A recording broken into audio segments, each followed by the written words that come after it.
आज है श्री सूरदास जी का प्रागट्य दिवस और आज प्रागट्य दिवस है भगवान जगतगुरु श्रीमद आद्य शंकराचार्य भगवान का। छोटी सी अवस्था में पहले भगवान शंकराचार्य के विषय में कुछ कहना चाहता हूँ। छोटी सी अवस्था में दिग दिगंत में जिन्होंने सनातन धर्म की दुंदुभी बजा दी, जिन्होंने डंका बजा दिया और जिन्होंने सनातन धर्म की सर्वतोभावेन रक्षा की, ऐसे भगवान जगतगुरु शंकराचार्य के श्री चरणों में हम लोग प्रणाम करें।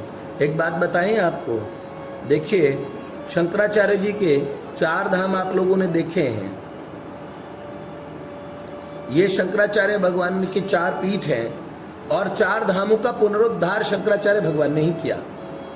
देखिए जिनका ये आप सुनते हैं ना सब लोग, ये हम लोग इतने सारे पाठ जो शंकराचार्य जी करते हैं, इनमें सबसे पहले ये मोह मुद्गर जो है, मोह मुद्गर, इसमें क्या है? ओ अंगम गलितम पलितम मुंडम दशन विहीनम जातम तुंडम वृद्धो याति गृहीत्वा दंडम तदपि न मुंचति आशा पिंडम भज गोविंदम गोविंदम भज मूढ़मते। भगवान शंकराचार्य कहते हैं अंगम गलितम, अंग अंग गलित हो जाएगा, पलितम मुंडम, टकला हो जाएगा सर, और दशन विहीनम, दांत के बिना, जातम तुंडम, और वृद्धो याति गृहीत्वा दंडम, और हाथ में आ जाएगी लाठी। तो इसलिए भज गोविंदम गोविंदम भज मूढ़मते, भगवान का भजन करो। ऐसी बात श्री भगवान शंकराचार्य कहते हैं। अब जरा देखिए, आपको एक मजे की बात बताई, शंकराचार्य भगवान ने कब लिखा था?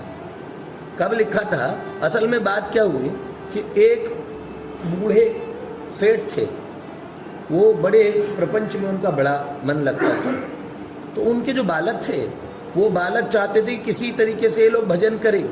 ये हमारे पिताजी भजन करने लगे, जीवन का जो सार है वो इन्होंने ग्रहण ही नहीं किया, सारा समय बर्बाद कर दिया। देखिए कई बार कई लोग होते हैं ना, बड़े अपना फ्यूचर सिक्योर करना चाहते हैं और बड़े, उनको हम रैशनल कहते हैं कि ये लोग बड़े इंटेलिजेंट हैं, बड़े प्रूडेंट हैं, दूरदर्शी हैं। किनको दूरदर्शी कहते हो आप लोग? देखो भाई, मरने से पहले 10 करोड़ की इंश्योरेंस करा गया था, पूरा परिवार तो बैठ के खा रहा है, कितना दूरदर्शी है। हाँ भाई, लाइफ इंश्योरेंस और ये सब जो इंश्योरेंस कराते हैं आजकल, तो छोटी छोटी चीज इंश्योरेंस कराते हैं। हाँ, फोन टूट गया मेरा 50,000 का, तब भी बंदा हंस रहा खिलखिला, क्यों? अरे इंश्योरेंस वाले दे देंगे। बस ये दिन दूर नहीं, मुझे लगता है लोग अपने बनियान तौलिए इनका भी सबका इंश्योरेंस कराना शुरू कर देंगे। तो इंश्योरेंस कराने वाले को हम कहते हैं समझदार। लेकिन एक बात बताइए, वो इंश्योरेंस आपके क्या काम आएगी? तो ऐसी बात माता पिता को, जो बालकों को तो सिखा सकते हैं, लेकिन बालक कैसे सिखाए माता पिता को? अब वो पिताजी समझने उनको ना आए बिल्कुल कुछ भी। वो कैसे, जैसे एक बार एक सेठ जी से और सेठ जी मुनीम जी से बात करने लगे। अपने मुनीम से कहा, भाई एक बात बताओ, ये बताओ मेरी प्रॉपर्टी कितनी है, काउंट करके बताओ। तो मुनीम ने कहा, मुझे ऐसा काउंट करने में 6 महीने लगेंगे और कम से कम 50 और अकाउंटेंट चाहिए, हिसाब खाता करने वाले। 6 महीने में मैं आपकी पूरी संपदा का हिसाब दूंगा। और भैया 6 महीने उनकी पूरी प्रॉपर्टी काउंट करने में लगे, इतनी संपदा थी। 50 लोग हर रोज लिखा पढ़त करते थे। और जब वो पूरी काउंटिंग हुई 6 महीने बाद, मुनीम ने सेठ जी को इतना खुश होकर बताया, सेठ जी आप प्रसन्न हो जाएंगे। और उन्होंने कहा, सेठ जी आपके पास इतना धन है कि आपकी 7 पीढ़ियां बैठ के खाएगी। जैसे कहा आपकी 7 पीढ़ियां बैठ के खाएगी। तो सेठ हाय हाय करके छाती पीट पीट के रोने लगा और कहा, हे भगवान मैं तो मर जाऊं, हे भगवान। तो मुनीम जी ने कहा, दुख की बात तो नहीं थी, ये तो बड़ी खुशी की बात है, 7 पीढ़ियां बैठ के खाएगी। तो सेठ ने कहा, हाय मैं क्या करूं, मेरी 8वीं पीढ़ी का क्या होगा? 7 पीढ़ियां तो बैठ खा लेगी, मेरी 8वीं का क्या होगा? तो भाई साहब ये देखिए, तो ऐसे ही कोई समझदार उनको, और उन्होंने क्या किया सेठ जी ने, और अपने बालकों को रोज बस ये कर लो, ये कर लो, ये बिजनेस कर लो, यहाँ ही कर लो, तुमने ये नहीं किया, वो नहीं किया, वो नहीं किया। और एक बार तो बंदे बीमार पड़ गए हैं, तब भी परिवार उन्होंने खूब समझाने की कोशिश की, खूब उपदेश कराया, उनके भेजे में कोई बात नहीं पड़ी। तो बालकों ने एक युक्ति चलाई। युक्ति क्या चलाई? उन्होंने कहा काशी में थोड़े दिन घुमाओ, गंगा जी के तट पे, गंगा जी नहावा लोगे। अच्छा ठीक है। तो गंगा जी के तट पे उन्हें एक अच्छे से और धर्मशाला में रख दिया, बढ़िया कमरा दिलवा दिया, और गंगा जी के, और वहाँ मणिकर्णिका घाट के पास दिलवाया। वहाँ मणिकर्णिका घाट के पास में वो जब घाट पे जाते तो देखते रोज मुर्दे जलते हैं, रोज मुर्दे जलते हैं, सुबह से शाम तक, सुबह से शाम तक। और सेठ जी गौर से मुर्दों को जलते हुए देखते थे रोज। क्या? तो उन्होंने क्या देखते कि हाड़ जले जो लाखड़ी, अरे केस जले जो घास, सब जग जलता देख के कबीरा भया उदास, भया कबीर उदास। देखिए कितनी बड़ी बात है, कितनी बड़ी बात है। जैसे ये बात कही और ये बात मन में आई तो सेठ जी के बच्चे देख रहे कि अब सेठ जी में असर पड़ रहा है। और 10 दिन बाद में बेटा सेठ जी के पास मिलने आया, और वहीं शमशान में सेठ जी बड़े सीरियस गंभीर मुद्रा में बैठे थे। तो पिता से बेटे ने पूछा कि पिताजी आप देख रहे हैं, क्या देखा आपने यहाँ पे 10 दिन में? बोला बेटा रोज सुबह से लोग मरना शुरू करते हैं और शाम तक मरते ही रहते हैं, क्या राम जाने। यहाँ तो लोगों का दहन चलता ही रहते हैं, अंतिम संस्कार होता ही रहता है, और ये अग्नि कभी ठंडी ही नहीं पड़ती। कैसे लोग मरते हैं, कैसे लोग मरते हैं? तो बोला पिताजी तो समझ में आया ना संसार कितना नाशवान है। हाँ बेटे अच्छी समझ में। तो बोले इस नाशवान संसार से अब आपने फिलहाल इतने दिन यहाँ रह के आपने कोई सार की बात निकाली? हाँ बेटे मैंने सार की बात निकाल ली। तो बोले क्या निकाली? बोले सुबह से लेकर शाम तक लोग जलते ही रहते, जलते रहते, जलते रहते हैं। बोले ये सार है। तो बोले फिर पिताजी इसका सार क्या निकला? तो सेठ जी ने बोला बेटे इसका सार ये निकला कि यहाँ लकड़ी का धंधा अच्छा चलेगा, कल से लकड़ियों का यहाँ कारोबार चलवाएं तो कितना बढ़िया लगेगा। देखो बूढ़े हाँ सच बताएं, तब भाई ये बात पीछे से शंकराचार्य भगवान ने देख ली। सर्वज्ञ भगवान शंकराचार्य वहां बैठ के ध्यान लगा रहे थे। भगवान शंकराचार्य जी ने तब ये बात कही कि अरे रे रे रे रे अंगम गलितम पलितम मुंडम दशन विहीनम जातम तुंडम वृद्धो याति गृहीत्वा दंडम तदपि न मुंचति आशा पिंडम भज गोविंदम भज गोविंदम गोविंदम भज मूढ़मते। ये शंकराचार्य भगवान, और क्या बताएं इनके एक एक बात ऐसी है। सनातन धर्म की इन्होंने बड़ी रक्षा की है। बौद्धों ने सनातन धर्म को सब प्रकार से वैदिक धर्म का, और उन्होंने भंजन उनकी वंचना करनी शुरू कर दी थी। सनातन धर्म का ह्रास होने लगा था। ऐसे में भगवान ने अतिशय कृपा करके शंकरो शंकर है साक्षात, तो आज साक्षात शंकर भगवान ही शंकराचार्य जी के रूप में प्रकट हुए। ऐसे भगवान जगत गुरु शंकराचार्य जी को प्रणाम करते हैं। कई लोग उन्हें ज्ञानी ज्ञानी कह के और उनका खंडन करते हैं, वो गलत फहमी में है। हमारे चारों वैष्णव जगत गुरु आचार्यों ने, मूल जगत गुरुओं ने, और उनके विषय में उनका किसी ने खंडन नहीं किया। सबने कहा भगवान शंकराचार्य परम भक्त थे, परम भक्त थे। ये रचनाएं तो सुनिए जरा। अच्युतम केशवम राम नारायणम कृष्ण दामोदरम वासुदेवम हरिम श्रीधरम माधवम गोपिका वल्लभम जानकी नायकम रामचंद्रम भजे, जानकी नायकम रामचंद्रम भजे। अरे उन्होंने कहा नारायणो परो अव्यक्तात्, भगवान की जो महिमा गाई है। ये सारी रचनाएं सुनिए, ये भगवान शंकराचार्य की रचनाएं। भजे ब्रजे कमंडनम समस्त पाप खंडनम सुभक्त चित्तरंजनम सदैव नंद नंदनम। ये देखिए ये शंकराचार्य जी की रचना है। तो आप क्या बोलेंगे, कितने परम भक्त है भगवान शंकराचार्य जी को।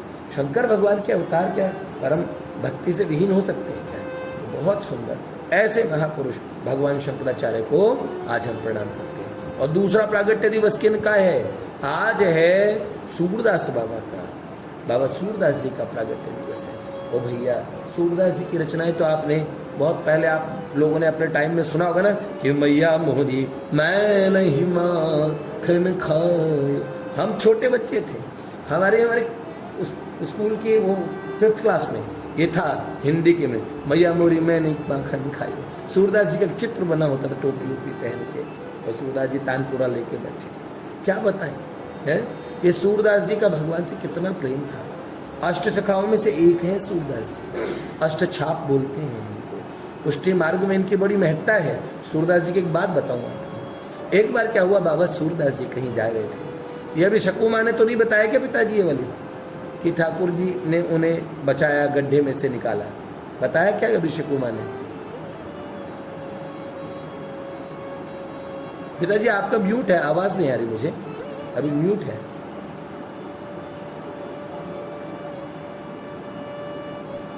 मेरी आवाज तो आ रही शायद। हाँ पिताजी मेरी आवाज आ रही ना? पिताजी आई शकू माँ ने सुनाया था क्या ये कि सूरदास जी का कोई प्रकरण? हाँ जी जी जी, मैं बताता हूँ। सूरदास जी महाराज देखिए, उनको वो प्रज्ञा चक्षु थे, नेत्र थे नहीं। ऐसे सूरदास बाबा की एक छोटी सी बात बता दूं। और क्या हुआ, सूरदास जी ब्रज में किसी स्थान पे जा रहे थे और भगवान और सूरदास जी के हृदय में नित्य लीलायमान रहते ही थे, और एक एक लीला ठाकुर जी की देखते रहते थे, पदों में गान करते थे। ऐसा कि ठाकुर जी का श्रृंगार क्या हुआ है, सूरदास जी पट खुलने से पहले ही बताते थे। अंतःकरण में उन्हें ठाकुर जी को श्रृंगार दिख जाता था। आज ये वाला पेचा पहना है, ये वाला जामा है, इस रंग का ये है, यहाँ पे मोतियों की माला है, यहाँ गुंज माला, मुक्ता माला, सब कहते थे। एक बार गोसाई विचलनाथ जी के पुत्रों ने परीक्षा के लिए कहा, अपने नवनीत प्रिय ठाकुर जी का श्रृंगार हमने किया है, बाबा कुछ उनका श्रृंगार सुना दो। कल हम श्रृंगार करेंगे, सूर बाबा बताएंगे। चुपचाप से उन्होंने पर्दा बंद किया और ठाकुर जी को नंग धड़ंग कर दिया। और तब सूरदास बाबा को कहा, कुछ आज के पद आप पद में गाते थे सूरदास बाबा, तो उन्होंने गाया, आज हरि देखे नंगम नंगा, मन मन में तुरंत तुरंत दर्शन किए। क्या बात है लालजू, आज तो नंगे नंगे ठाकुर, नंगे ठाकुर। हमने भी एक और अभी एक हम एक शास्त्र लिख रहे हैं, उसमें लगभग हजारों के तादाद में अभी सुंदर रचनाएं हुई है। उस ब्रजहास्य चरितम किसी दिव्य महापुरुष की प्रेरणा से लिखा जा रहा है। उसमें हमने भी एक पद लिखा कि देखे हाय नंगे ब्रज कुल चंदा, हाय हाय हाय हाय नंगे ब्रज कुल चंदा। ऐसे ठाकुर जी की नवन छवि का वर्णन था उसमें। तो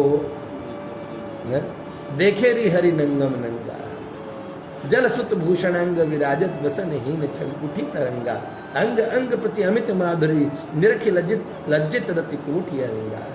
वाह वाह, किलकत दधि सुत मुख लेफन करी सूर हसत ब्रज युवती न संगा। सूरदास बाबा कहते हैं मैं ब्रज युवतियों के साथ संग रहा हूँ, हंस रहा हूँ, उनके साथ हंस रहा हूँ। ठाकुर जी नंगे नंगे हैं, नंगा देख के हंसे। हाँ ठाकुर जी तो क्या बताओ।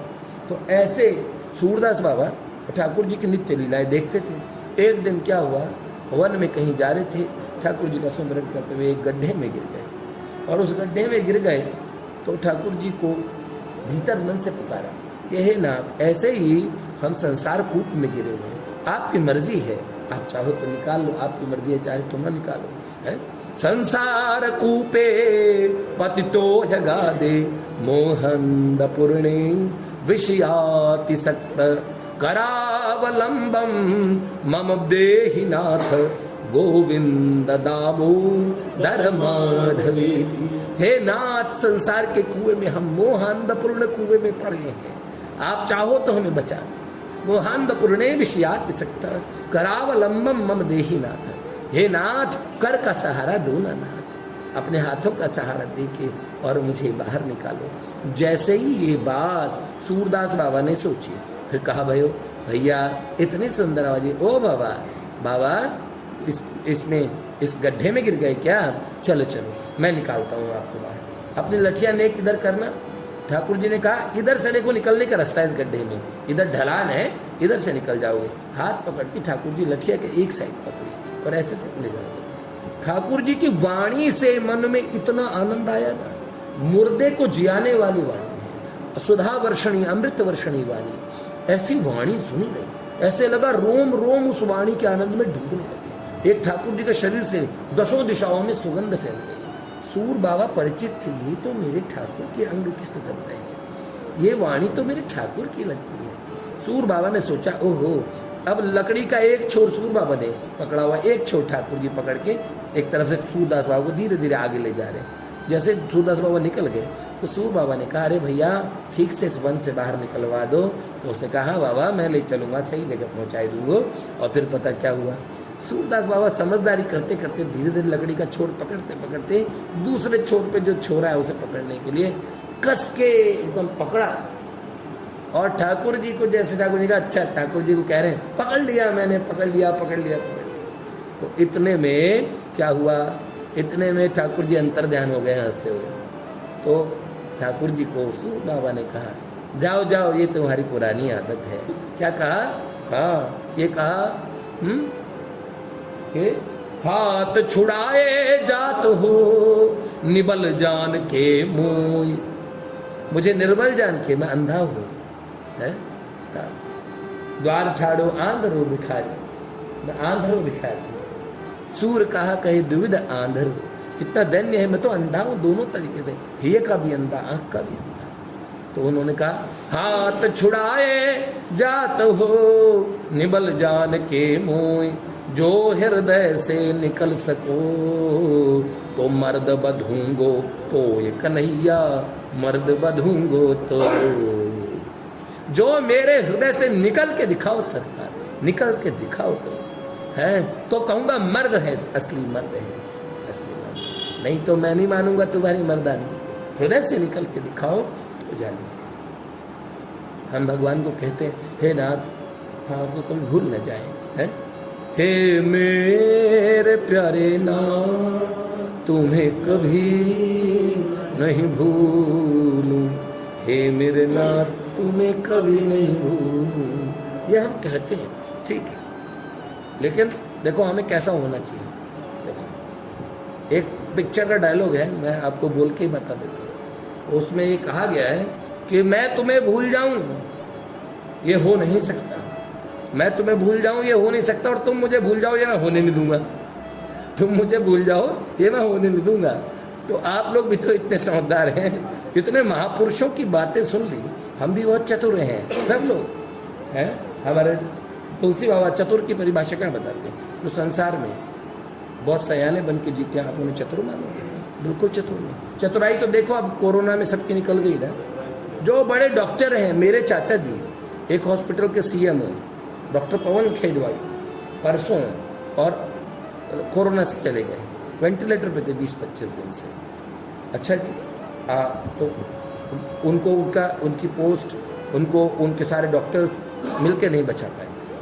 कितनी बड़ी बात है, कोई बचाने वाला मिलेगा।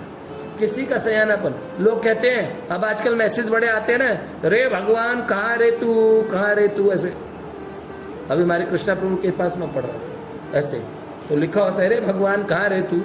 तो उन्होंने बोला, किस भगवान की बात कर रहे हो? मंदिरों में तुमने भगवान को मशीनों के बहाने, आरती में भी नहीं जाते, आरती में भी नहीं जाते, आरती भी मशीनें करती है, ऑडियो लगा दिया जाता है और धन धन टन टन धन धन धन धन। अरे वो एक कोई शंख बजाने वाला नहीं होता है, शंख की टेप रिकॉर्डर पे धुन सुनाई जाती है, सब चीज ऐसे ही।